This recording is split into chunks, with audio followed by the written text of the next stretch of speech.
This was my first time seeing the car, and it looked slow, worn, and old. The owner said it was a gift from an older brother and carried special meaning. I carefully checked the exterior and noticed the cluster of gauges and displays, the large fuel tank, and the painted artwork on the rear, all of which felt full of stories. Then we moved the car out of the garage to begin the next step. The imposing front and wide rear tires create a unique visual impact.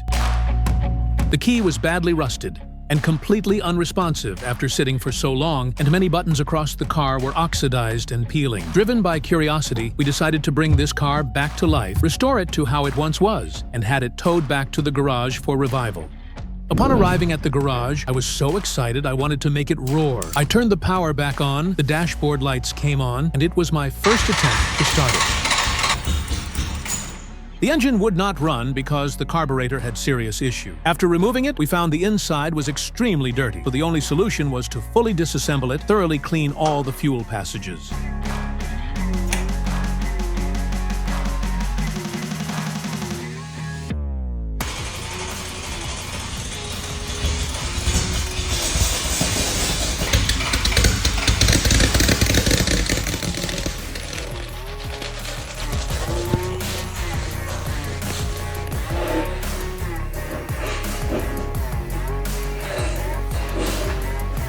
This is the Adiviva Firecracker Spirit. It's really powerful. In less than 3 minutes, there's so little fuel left. What kind of family can afford this? Next, I need to figure out how to get it moving.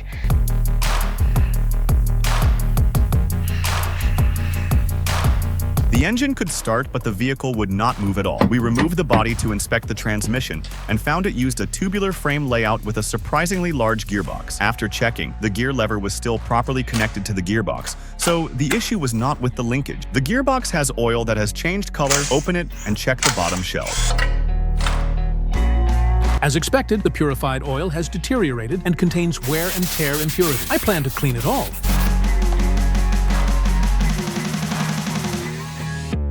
Reapply glue and put it back together. Clamp the new oil.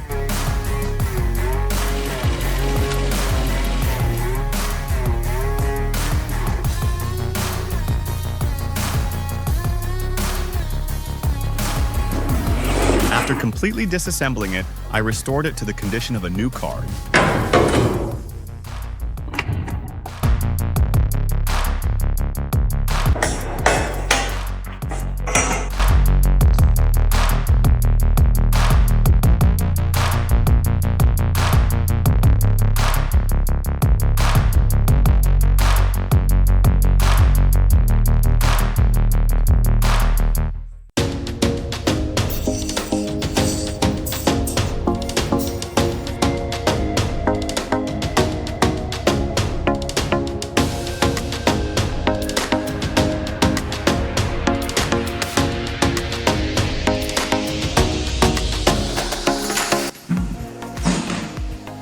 All of the electric switches on the vehicle were severely corroded, but after a long 4-month restoration process, they were fully repaired and regained their original bright and clean appearance. With the electrical system restored, we then moved on to repairing the exterior, applying a crystal paint finish to the entire body, followed by a complete round of resanding and body filler work to prepare it for the final finish.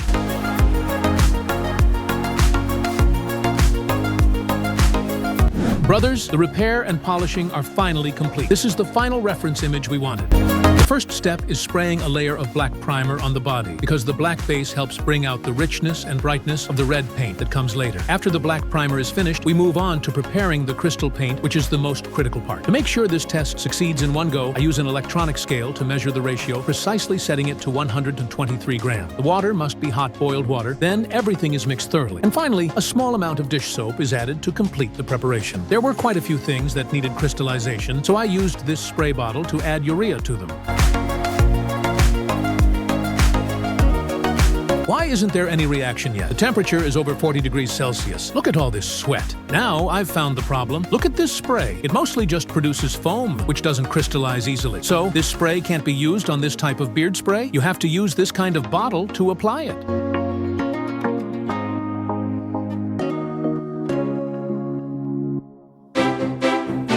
The crystallization effect on the outer shell turned out truly stunning, far beyond expectations. It almost looks like a dragon's pattern, with intricate interwoven textures and high-low variations that give it amazing depth and a premium feel. Most of the surfaces are now fully crystallized, and even the gas tank shows beautiful crystal patterns. The designs appear as if scales have grown naturally from within, making it completely unique and lifelike. Next, the final main color, a rich red, will be applied.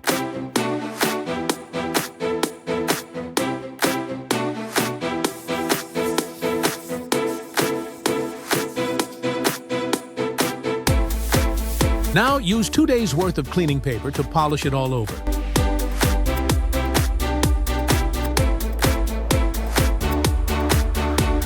This attempt failed again because the outer red paint was sprayed too thick. The extra layer completely covered the crystal patterns, making them unclear and very hard to bring out. Sanding became extremely difficult, and in some places, it even went all the way down to the base coat. The texture we wanted just wasn't showing, so we had no choice but to redo the entire process from scratch. We worked from daytime into the night, making this already the third attempt. This time, I followed the same crystallization steps as before, but learned from previous mistakes. Instead of using the old method that created too many bubbles, I switched to a spray bottle technique, which allowed the solution to flow evenly over the surface. With more people helping, the process became much faster and more efficient. Finally, after careful application and adjustments, the crystal patterns emerged beautifully, showing depth, texture, and the high-quality effect I had envisioned. This final crystallization result was extremely satisfying, and it felt like all the previous setbacks were worth it. This time, I didn't dare to be careless when spraying red paint, so I only sprayed a thin layer.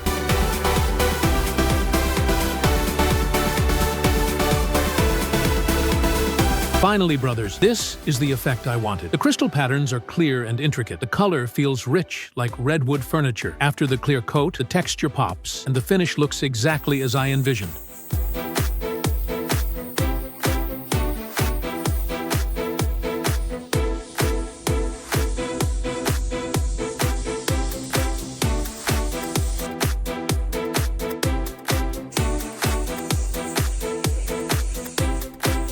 Wow, this is so beautiful.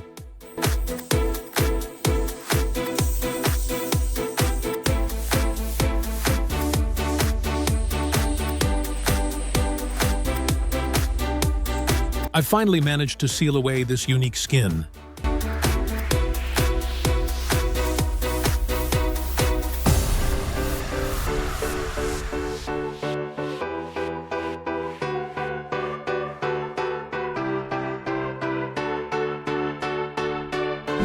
After several failed attempts, we finally overcame the difficulties. This car is a true work of art, even better than I imagined. Seeing all these parts behind me, I am ready to restore it to its former glory. The next step is to assemble everything and bring it back to life.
All the hardware is now installed. Next, we need to connect all the messy wiring and get everything linked properly.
Don't forget to like, share, and subscribe, and hit the bell icon to stay updated with our latest videos.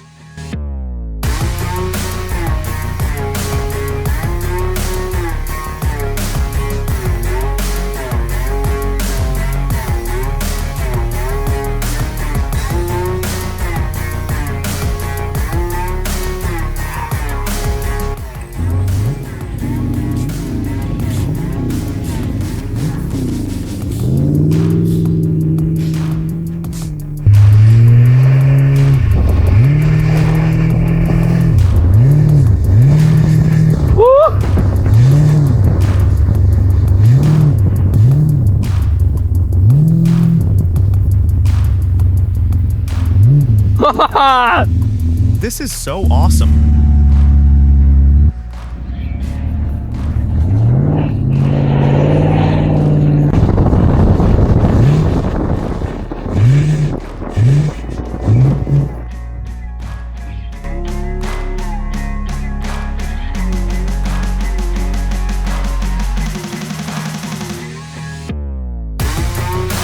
After 2.5 years of meticulous work, this V85.7 Boss 3-wheeler has been completely restored. Every part was carefully rebuilt, making it fully functional and reliable. It's the only 3-wheel version in the entire country, so there's no debate about its uniqueness. The bike's performance is insane. Paired with a 2-speed gearbox, it produces 355 horsepower, making it a beast on the road. Its final purpose isn't just riding. It will participate in national exhibitions and bike meetups. Through static displays and cultural sharing, it will allow enthusiasts to understand the depth and heritage of motorcycles, helping promote the positive development of motorcycle culture across the country.